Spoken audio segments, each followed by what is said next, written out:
All right, should be recording now. So today we have Dr. Felipe Leon joining us. So why don't you start out by telling us a little bit about yourself and your work? Sure. I guess I should start with when I became a Christian. Maybe that's far enough back to go. Sure, yeah. So in my late teens, I converted to evangelical Christianity, and I had a powerful religious conversion experience. And like right away, I got into evangelism and wanted to become a missionary. Took a missionary trip to Russia and was really excited about that. And of course, through evangelism, non-believers ask you questions about Christianity and why anyone should think it's true or reasonable. And, it wasn't long till I, almost immediately I realized I have to go read and study to answer these questions if I'm going to be a good evangelist. And so I started reading apologetics books, and, I'd start with beginner level apologetics books. And, you just keep going, kind of like in a video game, you keep leveling up. Mm-hmm.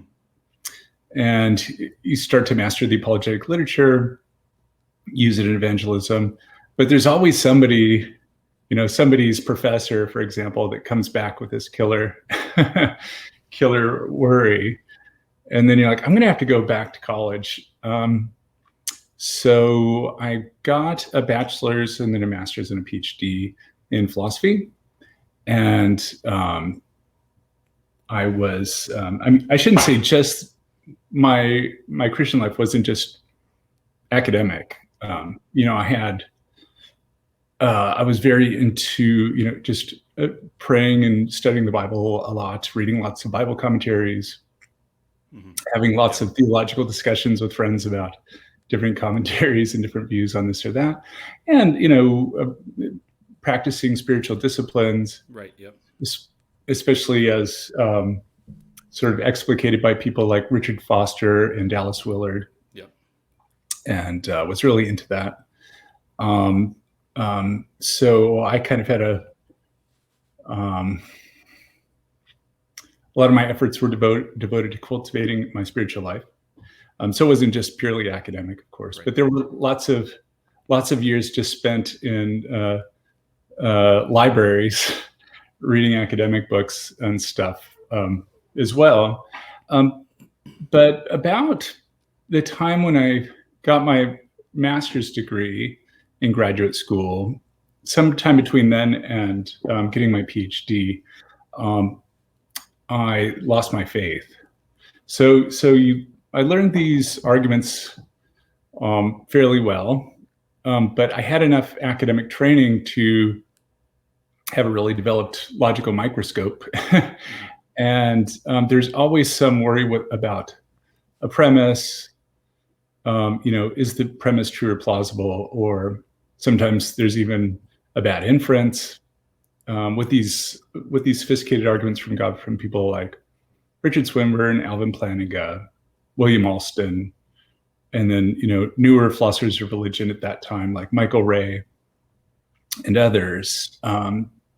And so I started having significant doubts about the plausibility of the case for theism, not just in philosophy, but also science and history. If you do a lot of apologetics, you kind of have to know those big three things, right? Historical apologetics, scientific apologetics, and philosophical apologetics. And all of it seemed to have significant problems. And around the same time, I just had these nagging worries that actually go back to near the beginning of my religious life, my spiritual life. I just would read the Bible for hours a day, and carefully reading the Gospels, for example. Right. And it just is crystal clear and kind of impossible to miss, I think, that Jesus has this sense of urgency about spreading his message of the coming kingdom of God. That's just what his message was. Yeah. And so part of that message wasn't just repent and believe. It's repent, for the kingdom of heaven is at hand. Right. That is, it's imminent. And it's not just the Holy Spirit's coming. It's like God's coming in judgment. Right. He's going to judge the living, the dead, and resurrect the living, and send everyone else to Gehenna. But right? John solved that problem by moving it out a little bit. You know what I mean? Exactly. It's no longer about the kingdom of God. It's about eternal life and being born again. And so you get a new message when you get to John. And then the same thing happens when you look at Paul's letters and the other letters. It's all about Paul was just about hurrying to go through the Roman Empire to spread the gospel, because the coming kingdom of God is about to happen. It's better not to be married. And that really worried me. And I'm like, what's that? I said, it's better not to be married. You know, like exactly. It's all gonna burn anyway, and it's in your lifetime, right? And so that worried me. And I'd read views by like N.T. Wright and other New Testament scholars that were Christian. And then the problem is, I was also, because I was reading historical apologetics, I was reading the people that these scholars were referring to, like the third questers, especially the people at that time, the most recent iteration of historical Jesus scholarship, because they're saying, wow, we used to be really skeptical about what we could know about Jesus, but with the third quest of the historical Jesus, we can know a whole lot, because we know a lot more about the context of first century Palestine. And a lot of things Jesus said and did make a lot of sense in light of that. And so you go read those people.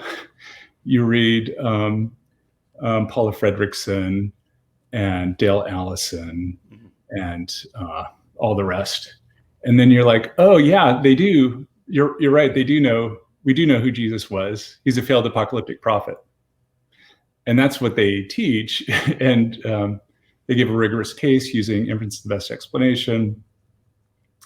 And then I spent a long time just digging into that literature, the third questers. And then, I looked at the responses from Christian scholars, and I just wasn't convinced. I thought this was just sort of ad hoc mental gymnastics, get around something that's very obvious and basic. And so I just couldn't believe after that happened. I was just sort of psychologically incapable of believing. I'm like, this is just false, and I'd just be lying to myself if this was true. And of course, this sort of all happened around the same time. And then, if the positive case for Christian theism, historically, philosophically, and scientifically, isn't very strong, I can't use these arguments, these apologetic arguments anymore, to sort of modus tollens away, arguments against theism. It's like, well, that's a pretty good argument against theism, but this case for theism is really, really good. So by modus tollens, those must be wrong. So I couldn't do that anymore. And just, a number of these arguments against theism seem to be persuasive. And so at that point, I never really got all the way to, atheism or anything. I was just agnostic. And still, my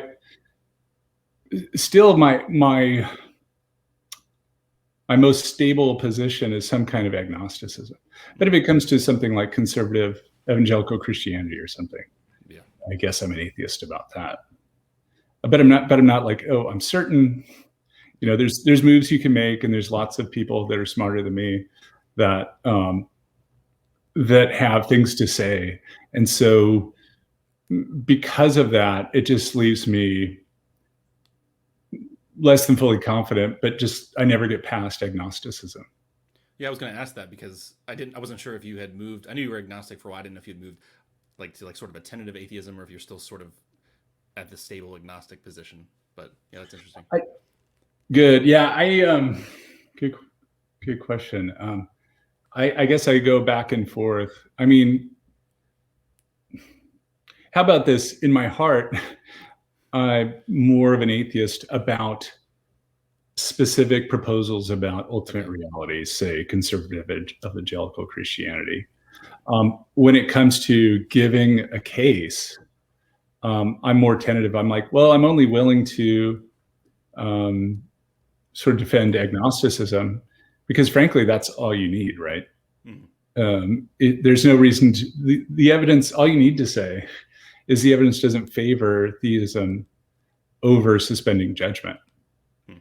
And so sometimes people who have an interest in this, who have an interest in defending something stronger like atheism, I think they sort of shoot themselves in the foot. You're like, you don't need a claim that strong if all you need to show is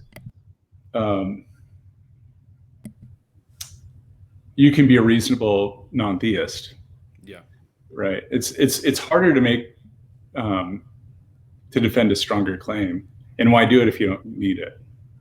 So from a pragmatic point of view, I would recommend people just, why even do that? You don't need that.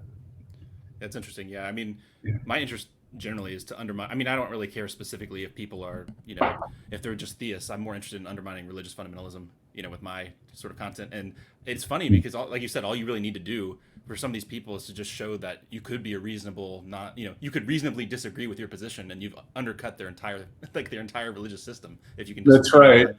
So. Yeah, and once you do that, you can't do this thing like, oh, well, you're suppressing the truth and unrighteousness or something like that. No, it's not a psychological motivation. Yeah. I would be, if there was a loving just God, that would be pretty cool, right? Yeah. So it's not like I'm just really mad at Jesus or something or God. It's just when you look at these arguments, it's just not, it's nothing that would just carry conviction. Clearly you haven't gone to the last level, which is Frank Turek. But no, that's interesting. No, one of the things that's interesting about you, though, is a lot of times it seems like people either are interested in the Bible stuff or the philosophy stuff, but you seem to have a fairly good grasp of both, which I think is, in one way, it's kind of dangerous for for Christians, listening to someone like you, because it's like they, a lot of times you might put up the defense mechanism and just start talking about the Gospels, but you're like, like I've read all the stuff you're talking about too, on the historical side. So I think that's a good thing. I think more people need to stop, kind of spread the reading around a little bit if they're having these religious discussions, because the people you're talking to, they're convinced for what they believe by all sorts of reasons. It's not just like, oh, this one argument for God convinced me to be a Christian. You know what I mean? Like, there's all sorts of stuff baked in there. But yeah, they're like, well, even if these arguments are persuasive, the argument for the bodily resurrection of Jesus given by, say, William Lane Craig or Michael Licona or one of these guys makes it, it is persuasive to me or something like that. So yeah, they might hang the weight of their case on a different foundation than the philosophical case or something like that. So it sounds too like, and also you had religious experiences that you took to be veridical. So yeah. I mean, just briefly, we don't have to go too far into the weeds of it, but like, how do you view those now, and that you've kind of moved away from it, and how do you view religious experience in general, sort of as evidence personally? Because there's some people like that will just say the religious experience is evidence enough for me to believe this, even if all the arguments fail. And there's also people like Swinburne who want to try to make a case where it's like the fact that other people have religious experiences and are telling you about them or something like that the testimony of other people. Yeah. Right. So there's different ways of going about it, but just how do you view that now personally and kind of like that argument in general? Now I think a lot of, at least most of my religious experiences, I think can be explained fairly simply. For example, my conversion experience, I think it's just a built-in, it's sort of a pretty clever psychological mechanism that evangelical Christians use by making you feel really guilty, like you're going to hell because you've broken one part of the law, and if you've broken one part of God's law, you've broken all of it, right? You had a naughty thought one time. yeah, exactly. And so, you're going to hell and there's nothing you can do. And so I'm going to spend I'm going to be on a rotisserie forever in hell, and then they say, but if you accept Jesus as your personal Lord and Savior, then you will get the free gift of eternal life. And there's nothing you can do really to earn it. It's just a free gift. And now you got this, you have a personal relationship with the creator of the universe, and you got your Disney pass to heaven when you leave Earth. And so if you make someone convinced that they're going to be tortured forever, and then you tell them all you have to do is pray the prayer, and then it all goes away and everything's the opposite, it's perfect. You're going to have this psychologically. That's just going to create euphoria. You're going to have this endorphin storm, and you're going to feel blissed out, right? And you might think that's sort of like a supernatural experience, but all that's happening is you were really scared in the worst possible way you could be, and then that was eliminated, and you were given the opposite, the most awesome thing you could be given for free, like you were on a game show or something, right? So of course you're going to have this experience unlike anything you've had in your life, right? Because of that. But it's just sort of a fairly obvious and simple psychological explanation of what's happening. And usually there's some music in the background, as you're like some music that's like Jesus Loves Me prom song music. Yeah. The altar call went down with a group of people, which sort of reinforces it. Everybody else is having the same conversion. So you give this sense of verticality to the experience, like, hey, everyone else is having it. So that sort of gives me intersubjective, corroborating support for what's happening to me. Yeah, but I've been to like Benedictine abbeys on retreats alone in solitude and prayer, meditation and stuff, meditating on scripture and stuff, and have had experiences of feeling like the presence of God is there and feeling peace and so forth. That was unusual.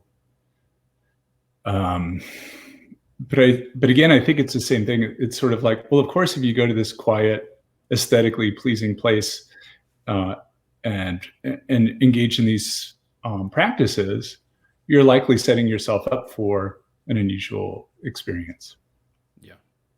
Yeah, I sort of view religious, like I think it can count as some evidence, like very tentatively, but it's just kind of one of those things where it does seem like you can just explain it naturalistically, and what's the simpler explanation of what's happening to you, you know what I mean, at the end of the day.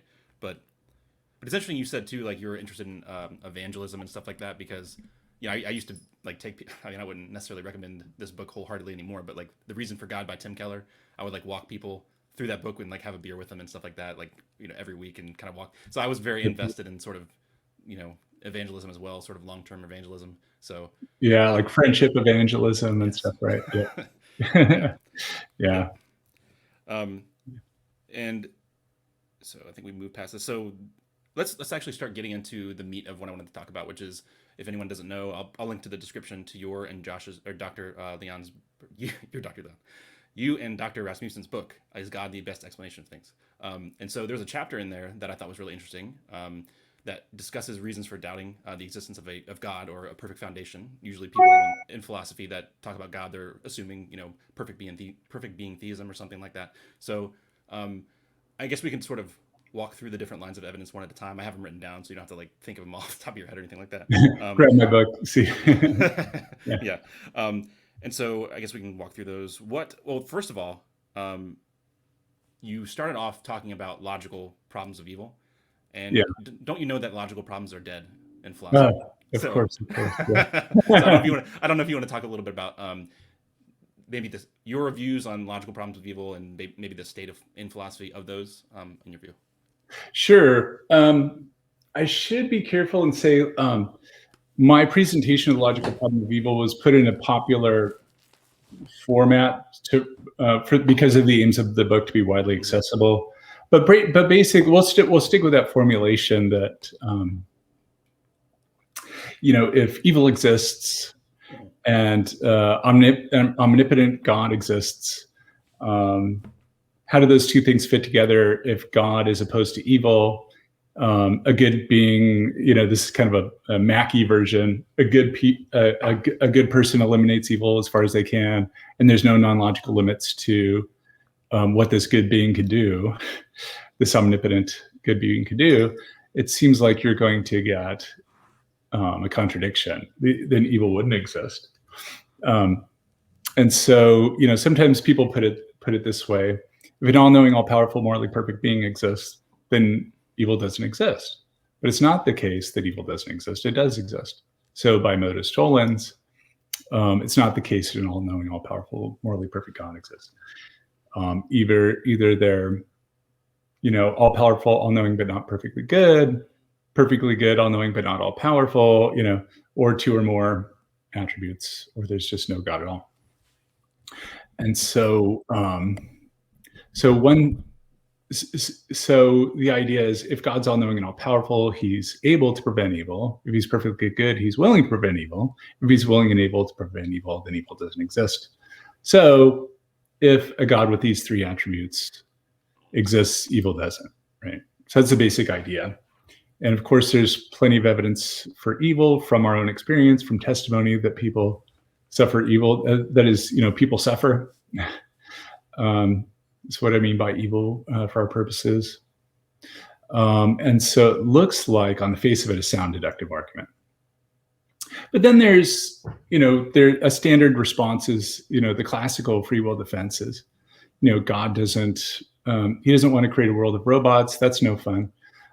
I want, the best kind of world is going to have not only aesthetic beauty, but also free agents that can freely choose to do right and wrong. So it's going to be a world with moral good in it and personal relationships with other people and with God.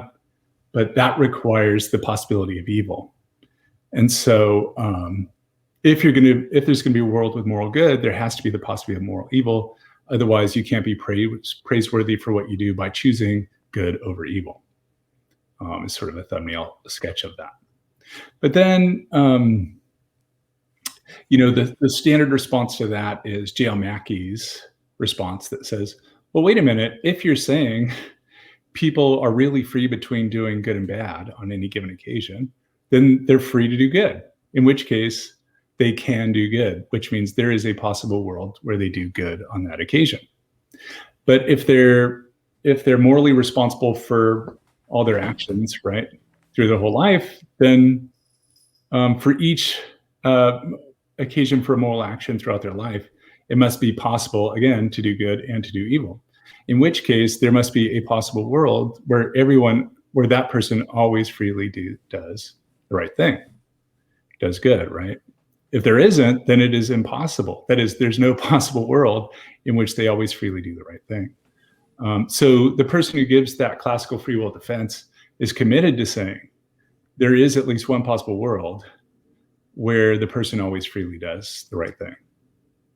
But since God is all powerful, he's able to actualize any possible world, right? So God would have, right, given his goodness and his power, created that world. Well, how would God do that?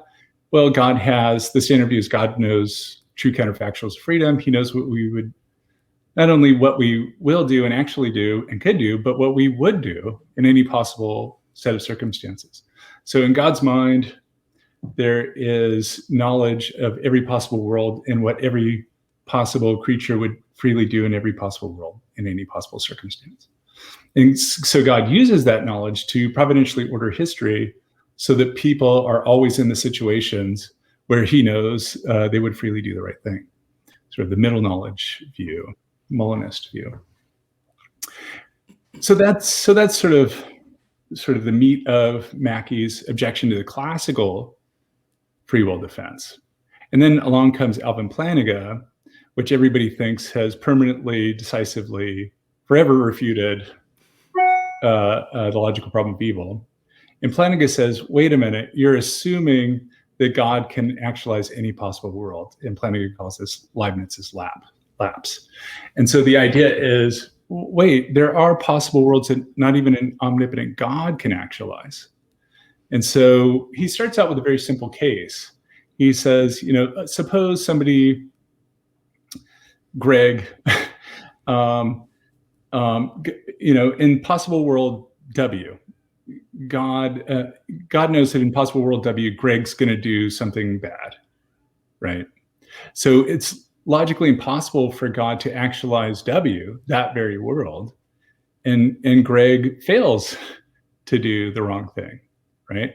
So he can't create that world and have it that God can't create actualize W, that very world, and have it that Greg doesn't do evil, right?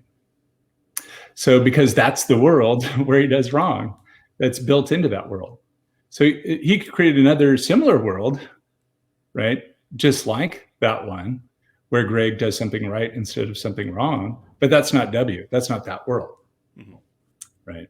And so he starts there and says, oh, so God can't, there's possible worlds that God can't actualize. It's partly up to the creatures, which world is actual, right? Transworld of depravity, sort of. Well, that's where it's going. Yeah, so you know this story. So he's going to say, for all we know, there's a possible world. We'll just start with this one dude, Greg. There's a possible world such that no matter what God does, Greg's going to blow it. He's going to do at least one wrong action. So what does that mean? So this is where it gets this is where a lot of people, even atheist philosophers of religion, get confused.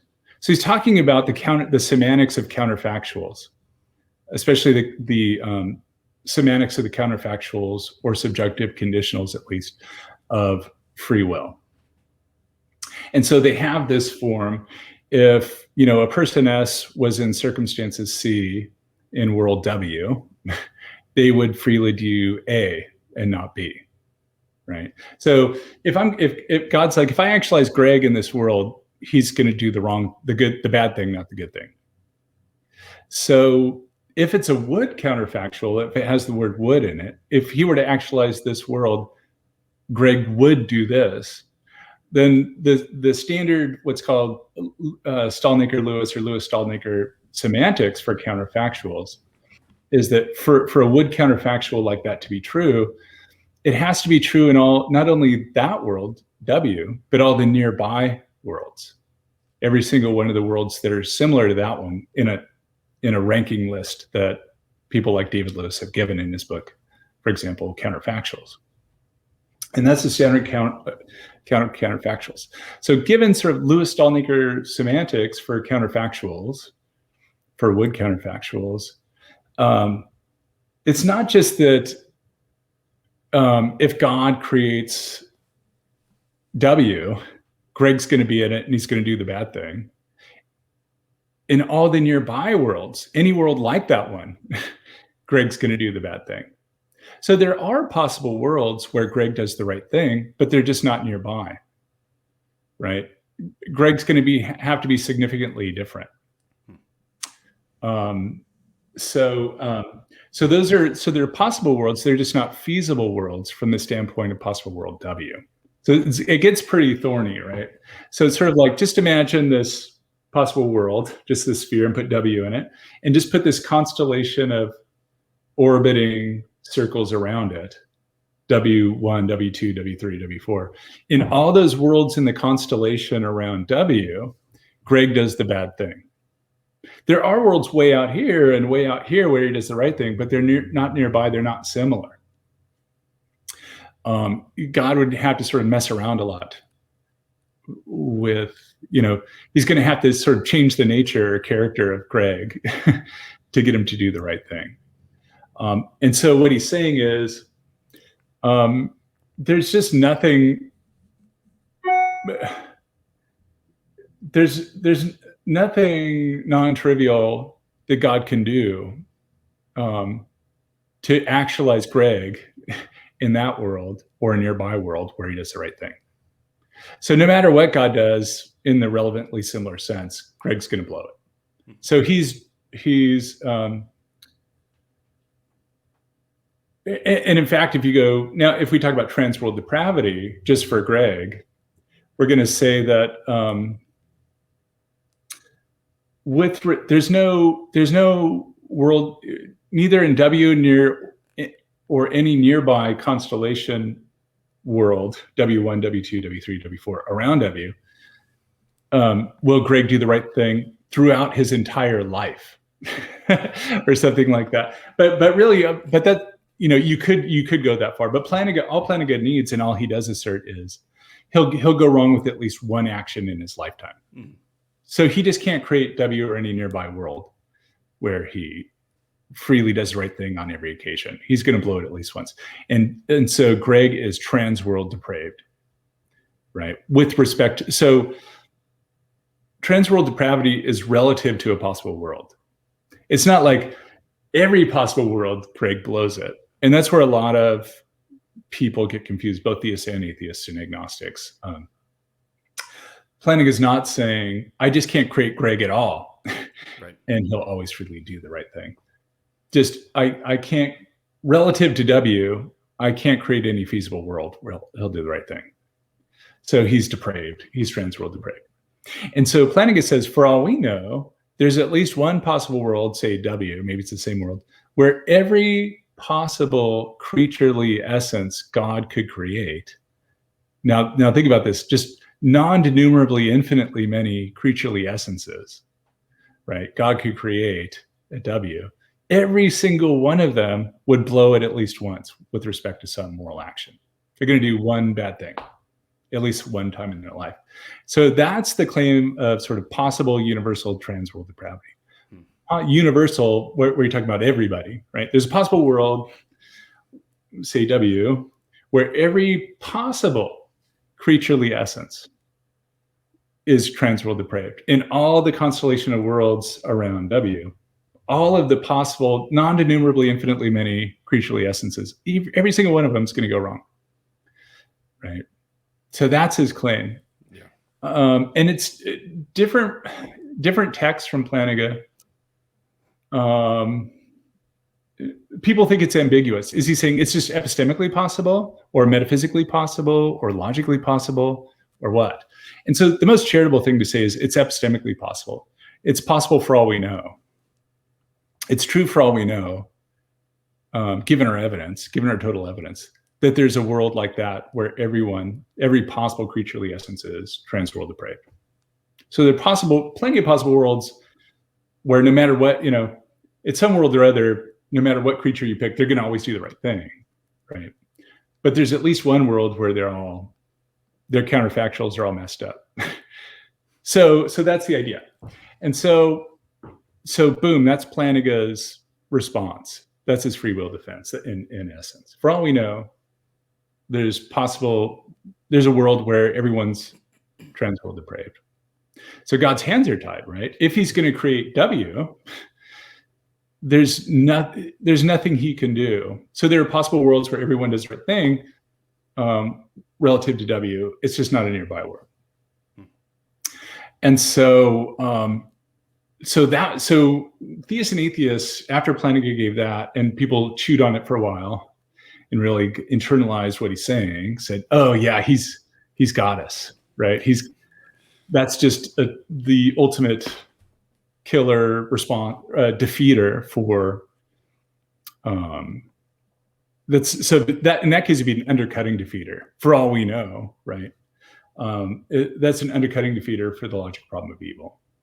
Refutes the classical one, refutes Mackey, includes everyone else. If you think it's a metaphysically possible world, that is a world that is actualizable, then it would be a rebutting defeater, right? You would actually show that there is a world where everybody's messed up and God's hands are tied if he creates W.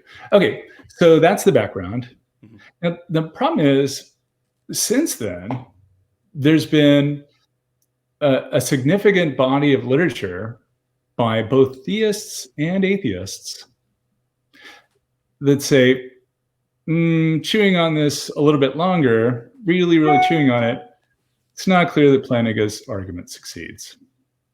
So this started happening, especially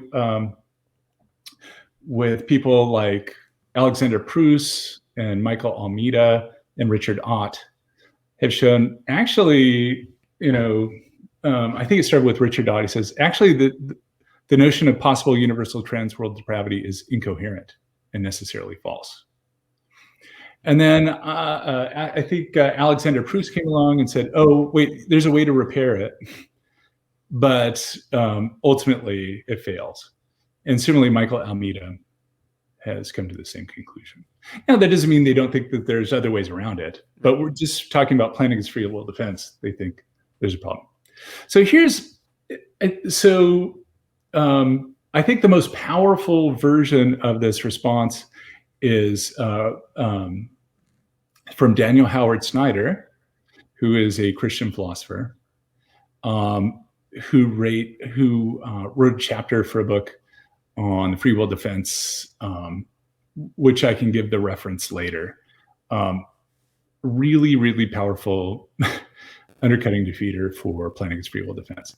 He says, planning as free will defense assumes a particular metaphysical picture about the distribution of the counterfactuals of freedom called sort of interworld plenitude.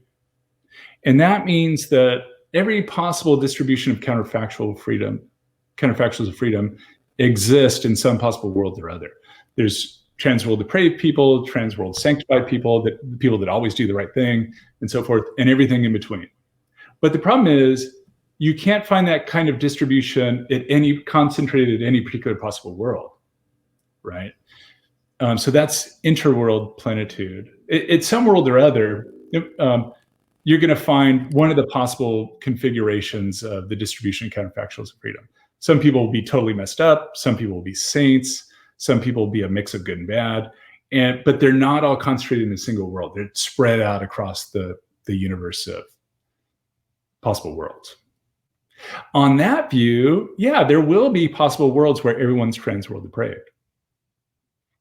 The problem is, it's not clear that there's no good argument so far that interworld plenitude is the true view about the distribution of counterfactuals of freedom. It could be that intra-world plenitude is true, which means, no, at every possible world, all the possible distributions of counterfactual freedom exist. Right? That's roughly the idea. At any world you pick, there's some subset of the non-denumerably infinite set of possible free creatures God could create that are transworld sanctified. That is, in that world and all the nearby worlds, they'll always freely do the right thing, right? And so if intra-world plenitude is true, then God's hands aren't tied. In every world, God could pick some group of souls in the supermarket of souls, so to speak, that are transworld sanctified, and they'll always freely do the right thing. So there is no possible world on that view where people are transworld depraved. And so if that's true, then Plantinga's argument just fails, right? And the only claim that Howard Snyder needs to claim is it's epistemically possible. Mm-hmm. True, for all we know, intra-world plenitude is true, and inter-world plenitude is false. And if that's so, then that's an undercutting defeater for Plantinga's free will defense. Here's a really intuitive way to put it, I think, anyway.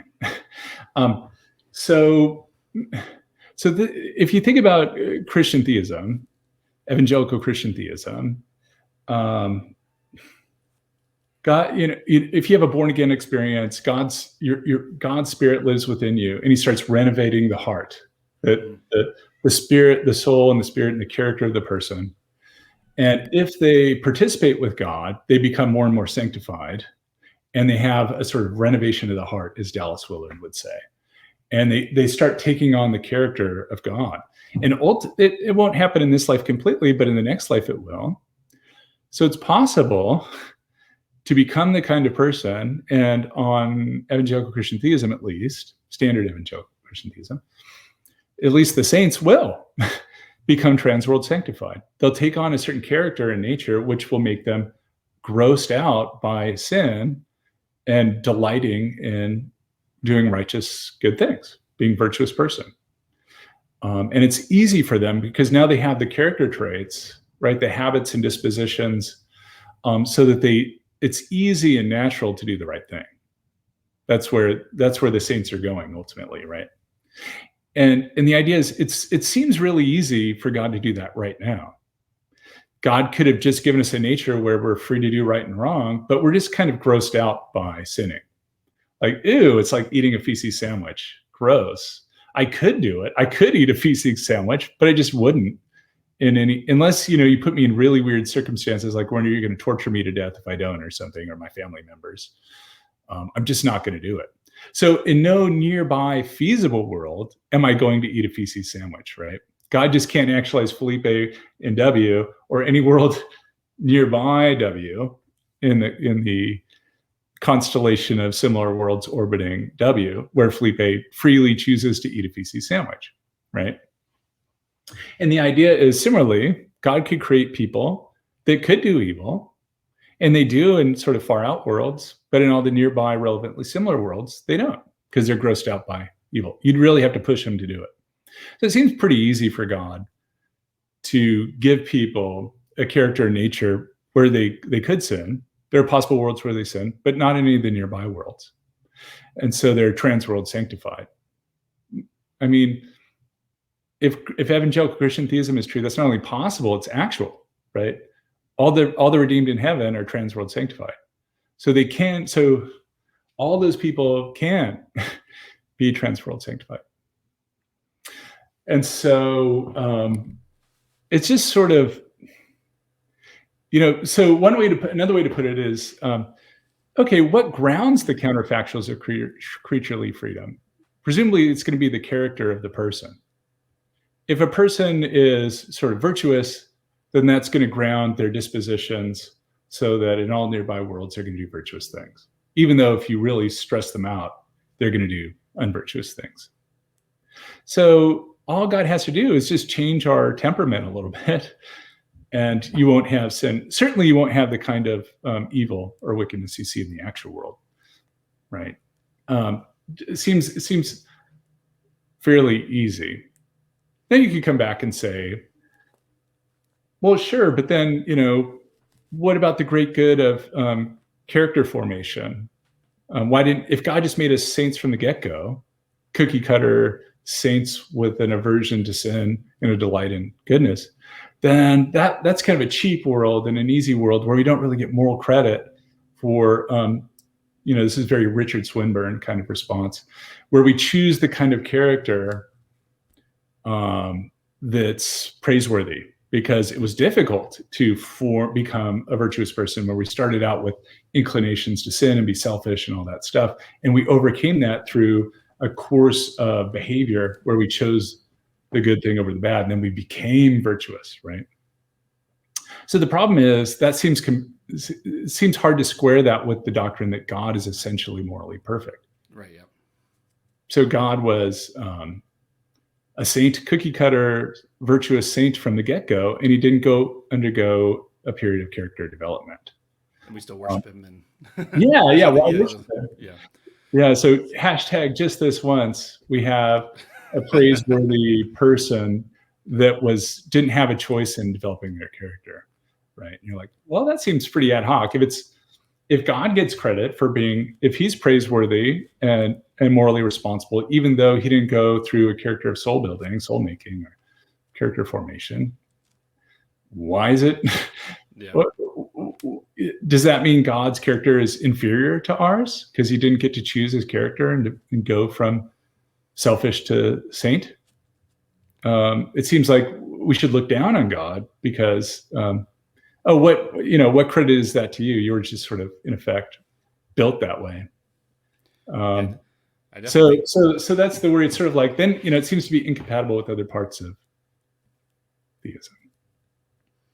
Yeah, I think the moral of the story here is that this is way more complicated than Alvin Planning can destroy the logical problem of evil, which is what people seem to say. And I also too, I feel like some people aren't familiar with the fact that J.L. Schellenberg has put forward the new logic, a new logical problem of evil, and he tries to go take attributes like unsurpassable greatness, prior purity, like these different things, and try to derive a contradiction from those, which is a lot different than what Mackey was trying to do. And so I actually read that paper when I was agnostic, and I was like, almost after that, I was like, maybe I should be an atheist, because I don't know Yeah. why, it just seemed kind of powerful to me. I had to go back and read it again, but yeah, obviously there's outs you can there's outs that people can take, but it just seemed like they would be costly, at least from what I was remembering, from reading the paper. But I agree. Schellenberg's neological problem of evil is terrific and powerful. But yeah, but just to your point about Planning's free will defense is slam dunk. You guys can hit the snooze button and not worry about it. That's over. The subsequent literature of that shows that lots of Christian theists don't buy it anymore. yeah. So let's move on from that, and kind of there's all kinds of things to talk about. I want to try to. I don't know if we'll get through all of them, but maybe we will. So horrors. If we want to briefly talk about horrors and like why that would be evidence against theism. Oh, sure. So this is basically based on J.L. Schellenberg's argument from horrors. And his notion of horrors comes from Marilyn McCord Adams.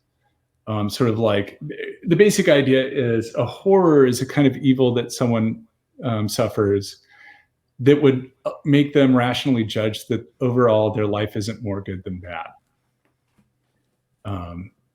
The problem is, it seems like there's no reason why horrors should occur. Everybody could undergo a whole life without horrors, and they're not losing anything, right? It's not like you need horrors to achieve the deepest human good. And so why does God allow them? So some people put this in stronger forms than I think they need to, although I do think they're strong in those forms. So they'll say, oh, you could use this as a deductive proof that God doesn't exist, that there are horrors that happen that would make people judge their lives on the whole more bad than good. Maybe wish, in the strongest cases, that they were never born, right? And then some people give it a probabilistic spin. It's more probable than not that God doesn't exist, given the existence of horrors. And I'm just like, you don't need to go that strong, my dude. You can just say it provides some evidence. It's at least surprising and weird, right? And so if it's part of a cumulative case, you can say, so this is some evidence. So you can think of, here I'm thinking of Richard Swinburne's notion of a C-inductive argument in confirmation theory or probability theory versus a P-inductive argument. A C-inductive argument is an argument that raises the probability at least a little bit of the conclusion. A P-inductive argument is an argument that makes evidence that makes the conclusion more probable than not. And so in his classic argument, The Existence of God, he gives a cumulative case of a bunch of C-inductive arguments, which taken cumulatively amount to, actually, they don't quite get to a P-inductive argument, because he says, and it's weird because I see even a lot of theists get this wrong. He says, well, it makes the probability of theism, if you also add in the posterior probability of theism, if you take into account the prior probability of theism being reasonably high, 50-50. So if you take Swinburne's whole cumulative case of natural theology, you get roughly a probability of 0.5 for theism. But then he says, but if that's true, then religious experience takes it over the threshold to making theism probable. At least in his original edition of his book, The Existence of God. Later on, he says the fine-tuning argument by itself, I think, or at least with the other arguments, makes theism more probable than not. But then he says, the only way you can undercut religious experience is if you have some reason to think it's at least a little bit more likely than not that God doesn't exist. But given his cumulative case, it's at least 50-50, in which case, strictly speaking, it's not more likely than not that God doesn't exist. And so there's no undercutting defeater for your religious experience that seems to be of God. But in any case, so I'm saying you could just give a cumulative case of arguments that make it a little bit more likely, just raise the probability a little bit at least, right? Significantly, but not necessarily above 50% probable. And so I think that's all you need to do with the argument from horrors, and just throw in a bunch of other arguments to do it. Now that's giving it sort of like a Bayesian sort of formulation of a cumulative case from, kinds of bad things that occur in the universe. But you could give it an inference to the best explanation and just recast it in terms of theoretical virtues. The simplest theory that's the most conservative with the widest explanatory scope is that all these little pieces of data make better sense on non-theism, some non-theistic view, than on theism.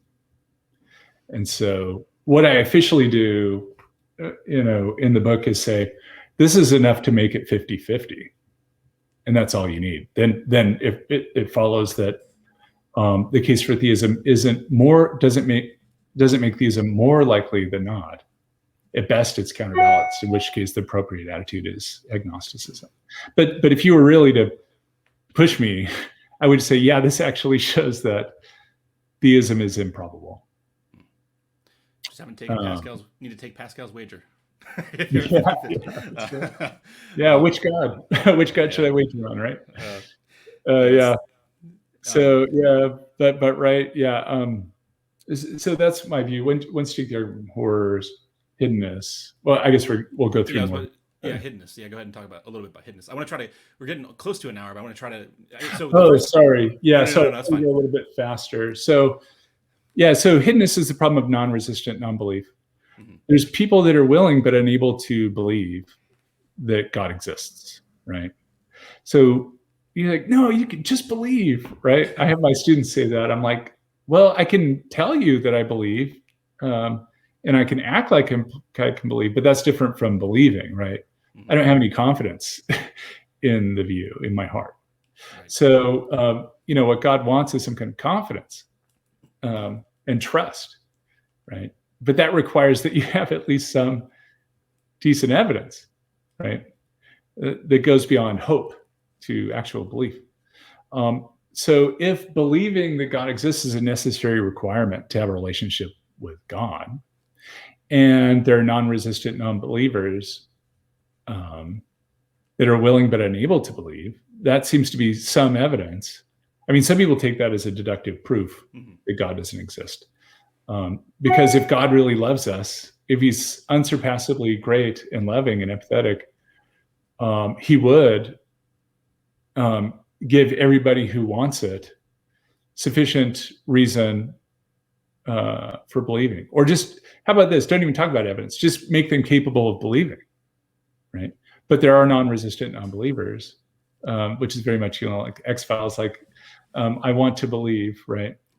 Have you not read Romans 1? Oh, yeah. That's right. Don't know what you're talking about right now. Yeah, exactly.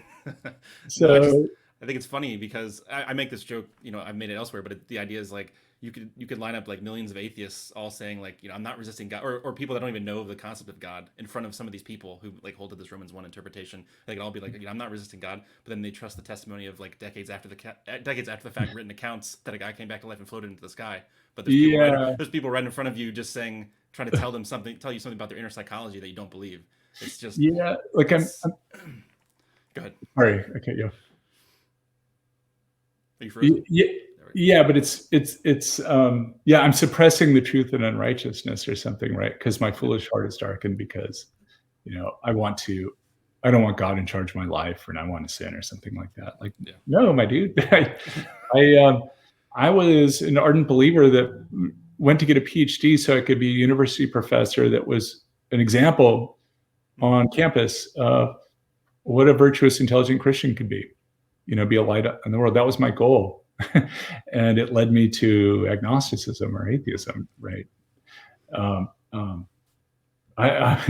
My goal was the opposite, So, and there's plenty of people like me. It sounds like you're like me, and G.L. Schellenberg, and lots of people are. It's like I can't believe. And so, some people say that's proof that God doesn't exist, but I just think, and some say it makes it probable that God doesn't exist. All you need is the claim is it's some evidence that's surprising on theism and on naturalism. If the universe is sort of, to put it metaphorically, indifferent to our welfare, that seems to be a natural, plausible, simple explanation. Yeah. So another piece of evidence against theism. Let's move on to revulsion. Revulsion. I thought that was an interesting. That's one that I don't hear discussed. Like it was kind of. Yeah. I think I'd seen it before I read the chapter, but it's one of the more interesting. Like one of those I hadn't really thought about in that way. So that's kind of an interesting one. Yeah, I want to develop that argument further at some point, but I was just taking it as at least my own spin on the argument. But I've heard people say, sort of like the argument from ugliness, like Scott Aiken gives a cool argument from ugliness, but it's not. But this argument's supposed to be a little bit different, and the idea is, some parts of the world, in fact, lots of the world, I'm just like, ugh, right? I don't want the world to be like this. And so it's not an argument from evil. It's an aesthetic argument, right? So doesn't really have to do morality. It has to do with aesthetics. Why would I be repulsed or revolted by God's creation, right? If on, conservative evangelical Christianity, for example, God made the universe and he made it good and it was good, right? At least aesthetically.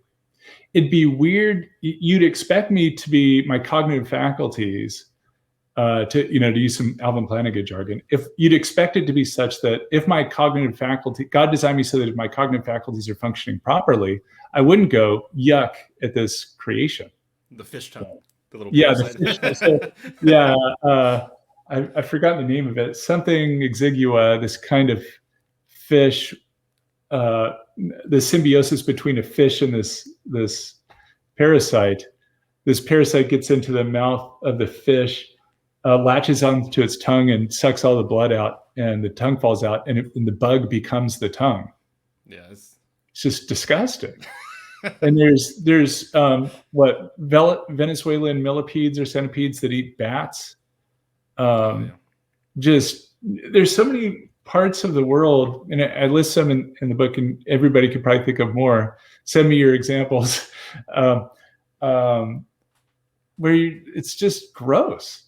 I remember as a kid, I kind of, I wasn't even thinking about God really, but I think as like a 9-year-old, I just saw this, I just saw something in nature that just looked disgusting to me. And it gave me this impulse that like, this isn't a world made by a perfect, benevolent, someone that's perfect and benevolent in charge. Like, maybe I'm not saying it's possible that there could be a God, and for some reason he's made the world gross. I'm just saying it's surprising. It's initially surprising, and it has a simple natural explanation if there isn't such a being in charge of the universe. It's got to build in the fall to your explanation. Yeah. Build more stuff in to explain it. But so it sounds like the theist is committed to saying that, everybody's cognitive faculties are malfunctioning, by being grossed out, right? If God made the universe good, which seems implausible. Let's move on to inhospitable environment. Inhospitable environment. So the idea is this is supposed, on traditional classical, Orthodox Christian theism, God made the universe good and it's supposed to be our home. And right now I'm just talking about the earth, right? Just so the environment for humans is supposed to be hospitable and good. But the opposite is true. Sort of at least the realm of living beings on earth, living organisms, is such that everything is lying in wait to get us, right? And everything is sort of a wolf in sheep's clothing. So the universe is inhospitable to us and to other creatures. I think it's in South or Central America. There are these sort of transparent, tiny little things floating around in the water, and the water looks inviting. And if you go out there, these little things will get on you, and it'll feel like you're getting stabbed with nails, and you're probably going to die a horrible death within 30 minutes. Wow. Just think about like the first Homo sapiens walking around on Earth, and they don't know which berries are poisonous and which ones are nutritious. And you have to just play some Russian roulette and figure it out. It's just what loving parent would do that? Or the margay, which in the jungles makes the sound of the parent, and then it lures the child critter out away from their parents and then attacks them. It's sort of like on the Terminator, where the Terminator mimics John Connor's mom, Sarah Connor, and it's like, John, where are you? Right? And then he goes over and it's the Terminator ready to kill him, right? It's like that. Like, maybe there's a story you could tell where God would do that.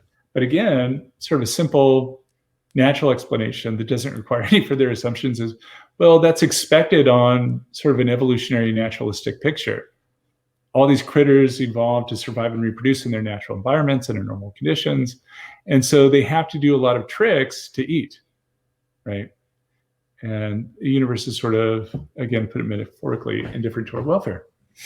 That seems to bleed into the next thing what I was going to say, which is I actually think this is one of the more interesting with the teleological evil. The problem with that, I think that's one of the more powerful, at least for me, like thinking about it, lines of evidence against theism. So if you want to elaborate on that. Sure. Yeah, me too. So I think teleological evil is evil that's evil by design, to put it the easiest way, right? So think of the design argument. So look at all these systems in nature, whether living systems like organisms or ecosystems, or planetary orbits that make life on Earth hospitable and stuff. It looks like everything's fine-tuned by an intelligent designer, right, for our welfare. But other parts of nature are designed to cause suffering. So there's lots of critters. They get just single out the carnivores, for example, where they are designed so that if they are functioning properly according to their design plan, they will inflict horror and unimaginable suffering on other living beings, and they have to survive, right? To eat. So it doesn't get discussed enough, but there's Charles Darwin was convinced by the problem of teleological evil. I actually have to look it up to get the actual example, but let's see. Was the bugs where he was like, yeah, the parasitic wasps. Mm-hmm. So he uses an argument against the existence of a benevolent God. Here's just a passage from somebody writing in a popular science magazine, right? To any of those amongst you that have seen Ridley Scott's Alien movies, the wasps use a variety of host organisms such as spiders, caterpillars, or the larvae of other insects. The prey is stung by the wasp, which lays its eggs inside of it. After the eggs hatch, the wasp larvae slowly consume the victim from the inside out, leading to a slow, painful death, right? And so does they pop out of the stomach of the creature, right? Just like the movie Alien, right? And once inside, those eggs clone themselves until the still alive, for example, caterpillars teeming with hundreds of larvae. Strangely, about 50 of the females emerge with large jaws and no reproductive organs. Their sole purpose for living is to devour as many of their brothers as they can, since only a few males are needed to fertilize their sisters. Right? So that is a properly functioning, according to their, if by God, God-given design plan to do that, right? And so you could just go on and on and on and on and look at this sort of evil by design. So there is a sort of an argument. This argument gets confused with, and that's the argument from Dystee Ileology. Usually, scientists give this sort of argument, like if there's a designer, he's a stupid designer because the design plan of the universe is so bad. Why mix the digestive organs with the sex organs in humans, for example? That's just weird. And the way that our eyes are wired and stuff is weird. It's not poor design, it's wicked design. We're designed to cause, horrific suffering. And so if theism is true, that means it was part of the very intention of God to inflict suffering. And so that seems to be a more powerful version of the problem of evil. Usually people think, well, God's off the hook because he's not directly causing evil or intending evil. It's usually due to things like the misuse of free will that God never intended, where people abuse their free will to cause harm to themselves and others. But this one is much more formidable because the idea is it's part of the original design plan, not after the fall. This is, billions of years ago, before the fall. These things were designed so that when they're functioning properly, according to their design plan, they are designed to cause horrific suffering. And so if it comes from the direct intention of God to do that, that seems really hard to square with the idea that God is perfectly benevolent. And again, all I need is not that this is a proof that God doesn't exist, a benevolent God doesn't exist, or makes it more probable than not.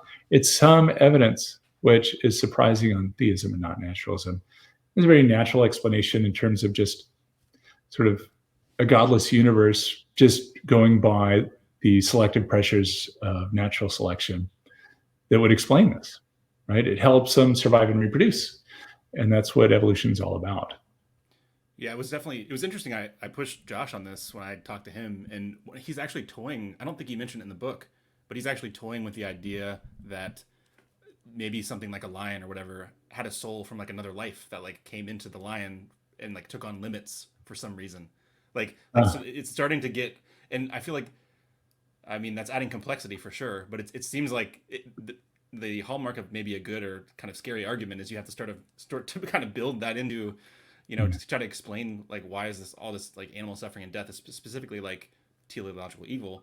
You have to sort of extrapolate and be like, well, maybe there's a soul in like another kind of reality that like came into the lion, and once like playing a video game, there's limits and stuff, and I don't know. It seems implausible to me, but Yeah, there's a famous philosopher of science, Imre Lakatos, who said, what makes a scientific theory a good one? Well, it's part of a progressive research program.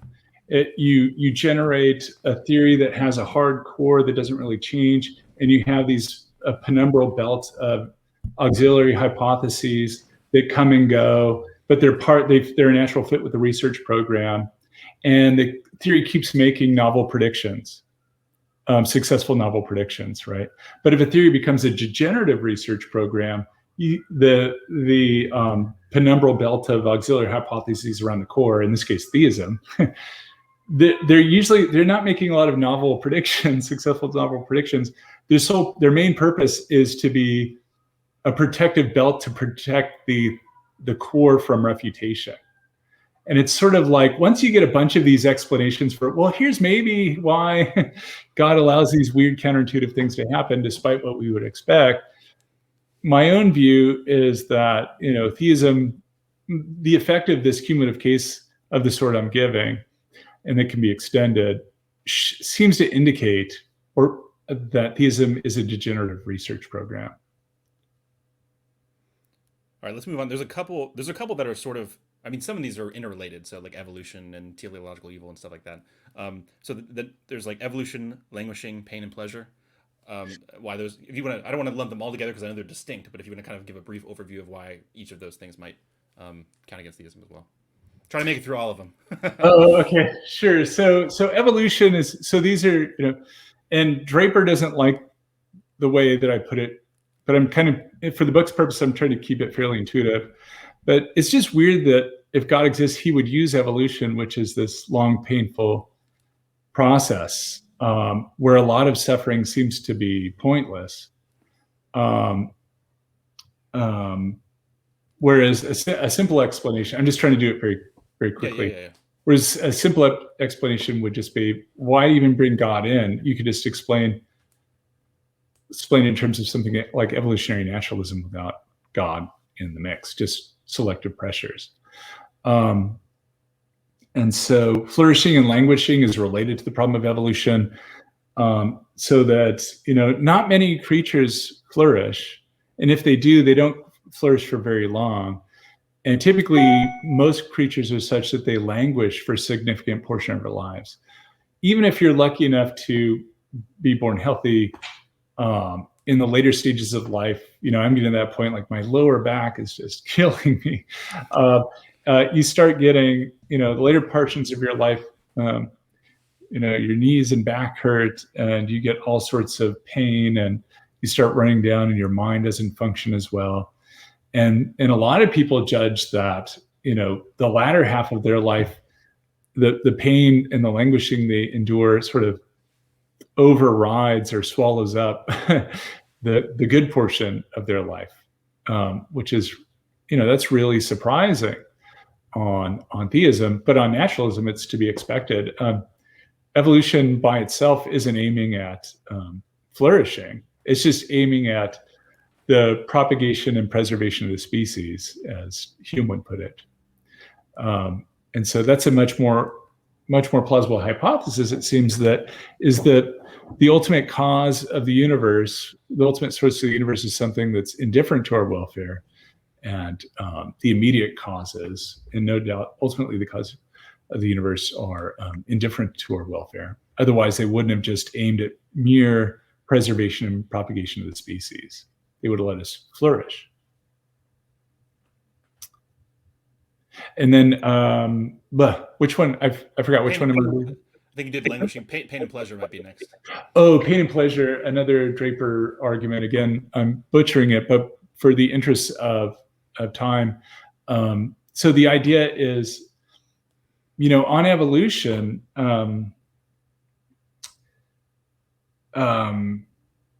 we would expect the distribution of pain and pleasure, right? So if a good avoidance mechanism that's fairly cheap for evolution to produce is pain. Mm-hmm. I'll avoid things that lower the chance of me and my kin and my species ultimately for surviving and reproducing efficiently.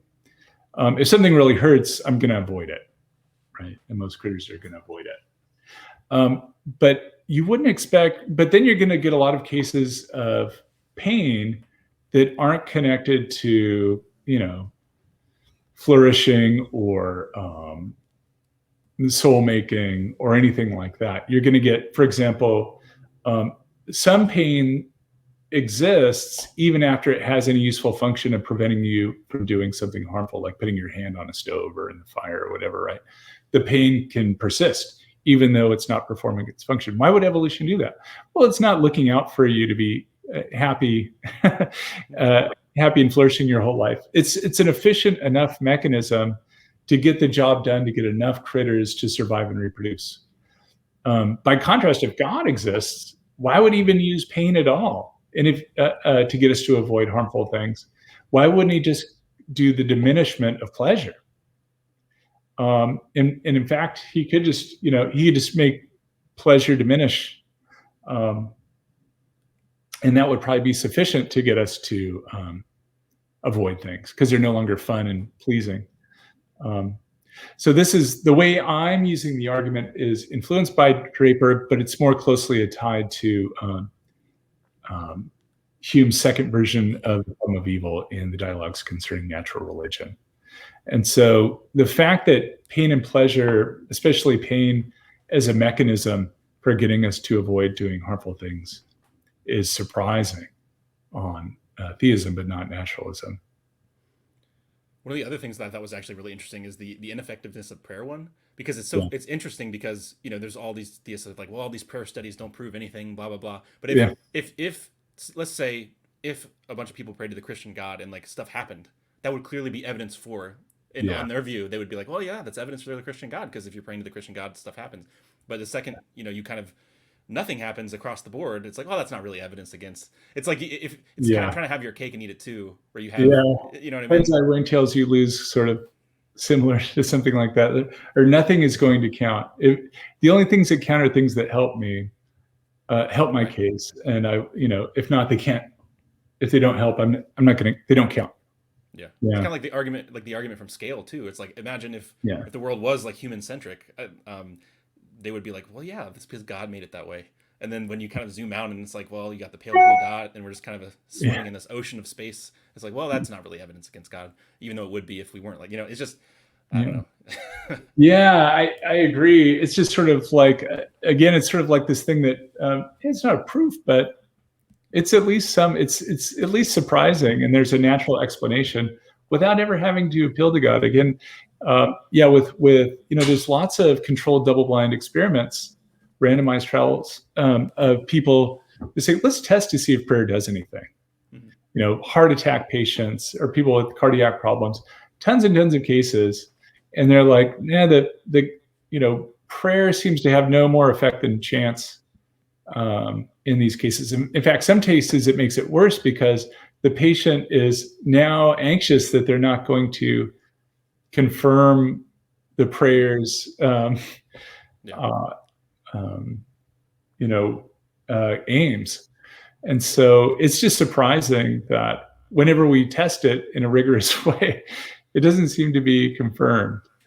So it's just sort of it's very surprising on theism. It's just very weird. Thou shalt not put the Lord your God to the test. Yeah, to the test, exactly. Unless it's with a fleece. Yeah, it's sort of like, again, that's another thing where it sounds like a degenerate research program. Like, I'm going to put this auxiliary hypotheses around theism to protect it from refutation. And so, of course, if people prayed in a testable way that confirmed theism, of course, you can bet they're going to use that as a killer argument for theism. But yeah, so if it's going to count to confirm it, it has to count to disconfirm it as well. Yeah. The last thing was, this is another interesting one, idolatry, the problem of idolatry. Oh yeah, it's weird. So it looks as though I think this is an argument by Linford and McGill. It seems like when people are functioning properly, they have a natural tendency towards non-theistic beliefs, non-theistic religious beliefs, which is a kind of idolatry, according to theism, and immoral and likely going to send you to hell if you're not a universalist or something, or an inclusivist or something. And so it's surprising, if God loves us, why would he naturally have us go for the guy or girl next to us? If I'm God and I'm trying to have a relationship with you, why would I make you so that you're designed to naturally be have your heart go towards somebody else, right? It's just, and it might be compatible with theism, but it's just a weird fit. And so when you look at these arguments cumulatively, revulsion, hiddenness, teleological evil, horrors, inhospitable environment, idolatry, evolution, and so forth, when you put them all together, they all have a simple, natural explanation. Like, there's just this universe that's indifferent to our welfare, and the direct causes of us are just focused on the preservation and propagation of the species. It just seems is much more plausible a theory than that there's an all-powerful, all-knowing, morally perfect God that has our direct interests at heart. And at the very least, that should be enough, just putting that cumulative case next to theism, including the fact that the problem of the free will defense has been defeated, in which case the logical problem of evil, or deductive problem of evil at least, is still needs to be answered. Putting this all together, you might be inclined to think that it's more likely than not that theism is false. But again, all I need is it's enough to counterbalance it, in which case, strictly speaking, the cumulative evidence for theism doesn't favor theism over non-theism. Yeah, it's actually an interesting fact. I was actually an agnostic for a couple of years after I had deconverted from Christianity, and actually I'd read Craig and stuff like that, but I got more into like philosophy of religion after I deconverted, because I was like, what do I believe about God? And because I can deconvert from Christianity for similar kind of like Bible issues. Yeah. It wasn't really like I know there's no God. It was more textual, kind of like. Sorry, my Alexa just set an alarm off or something like that. Oh, yeah, I was like, what was that? but yeah, so it was actually a short period of time where I read you and Josh's interaction book and Graham Oppy's The Best Argument Against God, and it was shortly after that that Great I kind book. of then I Yeah. kind of was like, yeah, I think I'm an atheist now. so so Yeah. you helped further lead me to hell. So, uh, Well, I'm in trouble. but I think this is good. So what are your plans? What are your plans for future work? I think this is probably a good place to kind of wrap it up. But for future work, what's on your radar in the future? Um, Man, I'm back in earnest in my classes right now, but it just seems like I keep sitting down to do a couple books. So one is I don't want to say yet because it's not firm, but one book might be just a collection of papers by a bunch of other people, including myself and other people, about sort of a new kind of cumulative case of non-traditional arguments against theism. Um, I also want to do just my own book that, gosh dang it, I keep making myself say it in public on video to force myself to do it. But a book on, I did my doctoral work, my dissertation on modal epistemology, the epistemology of modality. How do we know whether something's possible, impossible, or necessary? And I'm a modal empiricist. Our knowledge of modalities traceable to our actual experience in evidence-sensitive theory. And I want to bring that to bear on the arguments from natural theology because it's going to undercut the core arguments for theism, at least the classical ones like the ontological argument, the cosmological argument, and so forth, because they usually depend on some possibility premise. And this is going to be sort of like a Humean everlasting check on those things. And then just recently, I'm working on ontological arguments for naturalism. So I think there's a really powerful case now from quantum mechanics for the universe being a necessary being. So a new book by Alistair Wilson called The Nature of Contingency, and he gives an account of the Everettian interpretation of quantum mechanics, sort of the many worlds interpretation, to account for the metaphysics of modality. So on Everettian quantum mechanics, there's all these. The universe is constantly branching. The branches of the wave function of quantum mechanics are constantly decohering. These decohering branches that don't interact, they only weakly interact at all, if at all. And each little branch of the wave function is a complete universe, is a complete world. So on this view, to say that something is metaphysically possible is to say that it occurs in at least one branch of the wave function. And if it's contingent, then it occurs in some but not others, and it's necessary if it exists or occurs in every branch of the wave function. So the idea is, for you and others that might know, this is very much like David Lewis's metaphysics of modality, but interpreted in terms of Everettian quantum mechanics. So, to say on this view, since our universe or its counterparts exist in every branch of the wave function, the universe is a necessary being. And if the universe is a necessary being, then you have an ontological argument from Everettian quantum mechanics for naturalism. And so, the universe is a necessary being. Everettian quantum mechanics is the most plausible interpretation of quantum mechanics. And so, just on contemporary science, we have really good scientific reason to think the universe is a necessary being. So I recommend people read or at least skim Alistair Wilson's book, The Nature of Contingency.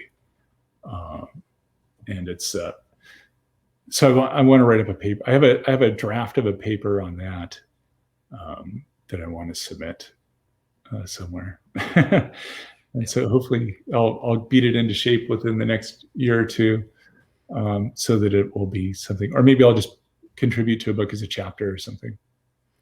Well, now that you've said all that, you have to do it. So, Yeah. but yeah, thanks again I think this is a good place to end. Thanks again for being generous with your time. I'm gonna go ahead and end the broadcast. We can talk a little bit after I end the broadcast, but thanks again for coming on. Thanks for having me on. It's been really fun. So I had a blast.